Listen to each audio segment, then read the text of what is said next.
Right, now today we are going to look at doing the Statue of Liberty, which is the New York icon, as we all know.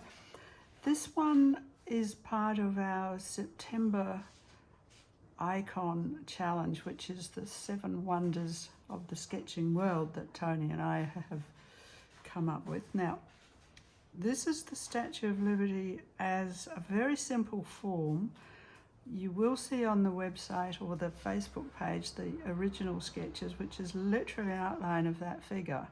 And then I added some face and details and things which you can follow. But this is the final sketch, which I've then added the plinth at the bottom. I might add that the plinth is much, much bigger than that. But I do tend to play with things and just change them according to suit my page and how I think it'll look. So to keep it simple, I've got my colours laid out, I've got the sketch ready to go, and now I'm going to put on the Chinograph. If you recall, that's one of my things that I do. So I'm going to go, I'll start around the top. And there could be a little bit of this going on, a little bit like the last one we did of the Great Wall that takes a minute to get it all on. That's actually the little hands holding the lamp. Not sure that that's very clear, but not to worry about that. Down each side, around the sleeve, out here, out the sides of things. Inside the black line, actually, somebody wasn't sure the other day, but no, it's inside. So it's like a halo, but inside the line. Or we go down, all the way down, out, down the side of the plinth, and down to the little bit of the base of it. I'll come down the other side now. I've got to remember where I've been, because as you know, you can't always see quite where you've been. I might just run it right across there, actually. And then I'll take it out of the little peaks that it's got on the headpiece, and then down around what is actually hair and fabric that seems to come down there, out on the shoulder, out. Actually down there, because it does come down there, and the arm is a separate thing. And she is holding this book, which is the Declaration of Independence book. I haven't got the date right here, but I can get that for you. Out there, down the side of that, out here, and down there, around there. And I will go first around the trees a little bit. The trees, as you know, are really useful, partly because it explains, or doesn't explain what's underneath if you don't want it, but it also means you've added another colour, because one of the things that we need to look at is our colours, because when you've got a statue like this, she's all green, the building is all bricky coloured, so you're getting a bit limited in your range. So by adding the water, I've got a little bit of water down there, and there'll be green on the trees, it'll start to bring a little more colour into the whole thing. So look, I'm going to start with that now. I'm going to have a mouthful of my tea. That always keeps me going. It's not coffee today. Yeah, energy has been restored. I will, as usual, start with the yellow ochre. Even though it's a greenish colour, I'm actually going to put some of it down there, just so that I can see what's going on. So I'll just run it down. We'll come back in with all the greens to get that one colour going on before long. Out on the building, straight down, sideways. Use the brush sideways. Load it up, leave the whites, maybe some over the trees, because trees have got a yellow base. I won't do the water. I'll do a little boat here, a little boat there. So I've got the beginning of it. Now, mop the brush, make sure there's no colour in the brush so that we keep it really clean. Dash of red. This is really the way I do it. Down there, and there. Around the little headpiece, down there. And then I'm going to come in with the next colour to get her looking more like she does in the green. This can be quite a bit of red here. It should be running nicely now. It is a little bit out there too. Now, what I do with this green, I'm going to be using a couple of greens. I'm going to use a Hooker's. I've got my paint pretty well spread out, ready this, I'm going to do the hookers green. You'll start to see some interesting colour coming through. Might not get much out in those peaks where I put the Chinagraph, but that's all part of the trying things out. And she's all literally one colour, bronze, that she is, but we'll see if we can make it quite interesting. That green will run down, of course you will, of course you will.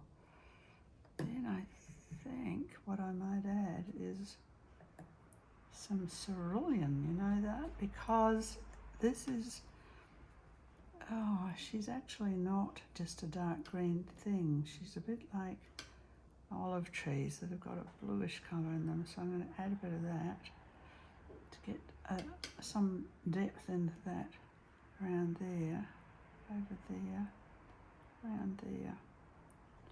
I'm working towards the centre as I often do, so that we've got darker or more focus down the centre. I'm not particularly worried about trying to find a photograph, which I had a look at originally, but I don't try to copy that. That's all just not really what I need. I just need a simple, simple, simple look. I'm going to do the building now. So I'll put a bit more of the ultramarine across that, down the centre of the building, get a bit of something going on there and there. Oh, it's looking pretty good.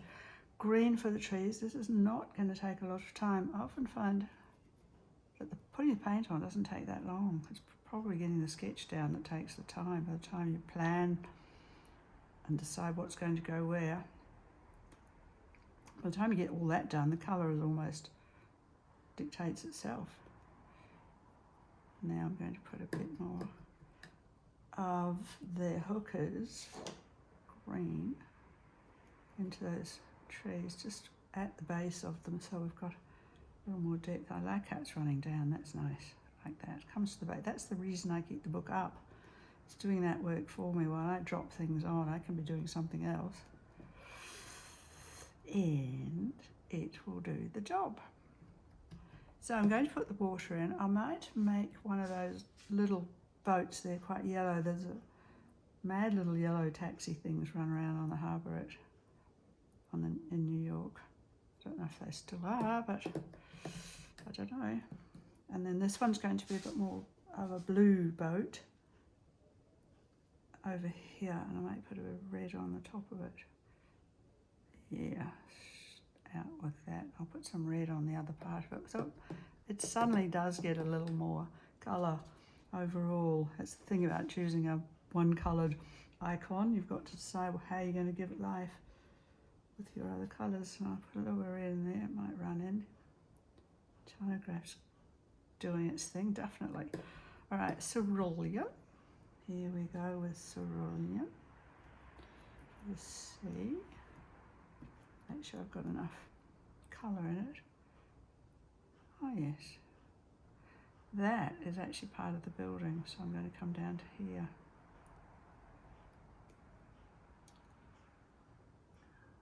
Might just keep away from that at the moment. Just give it a bit more space, otherwise it will completely run. Now if I want to, I can just take those waves out a bit more,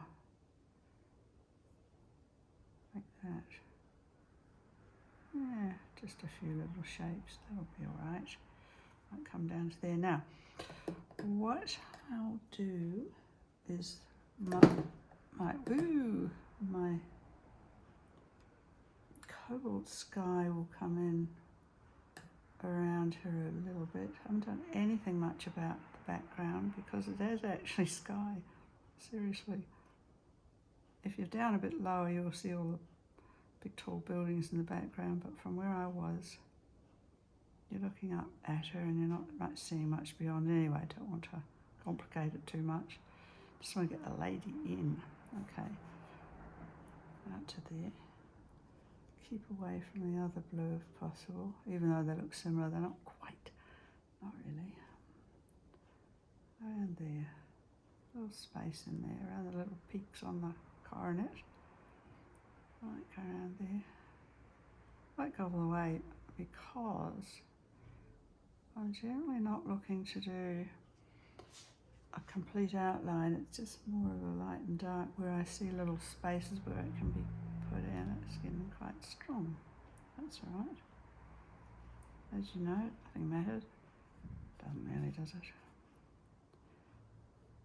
Down the side of there. Down the side of there. This brush is not too wet, so it's not going to, it just won't run all the way down the page. Soften it off a bit. What I could do is this, which I quite like doing these things. A little bit of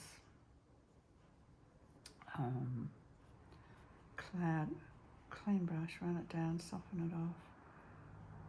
Go back to anything that looks like a hard line like that, just clean brush, soften it off. Take it out a bit further so that it just blends in. It doesn't sort of become this focused border thing that's on there.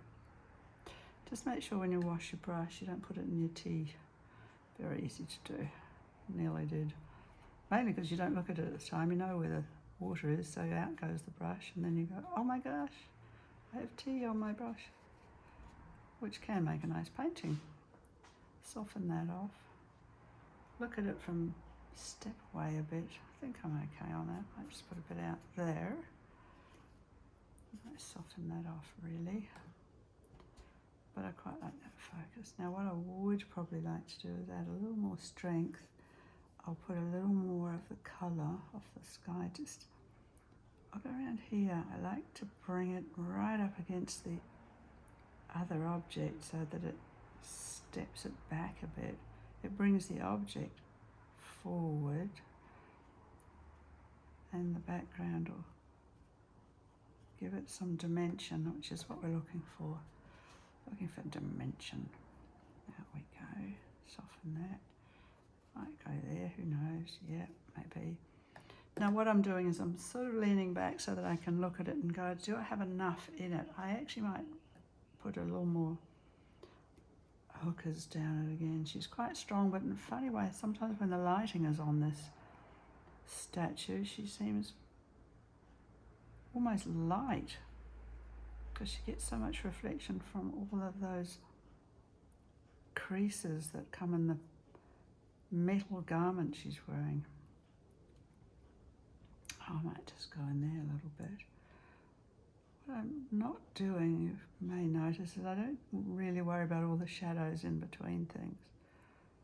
Could, but I don't. Don't need it. I'm going to fill that in, so under the chin it's a little darker. That's all looking pretty good. Now what I will do for the windows there, this building is massive. It is unbelievably enormous.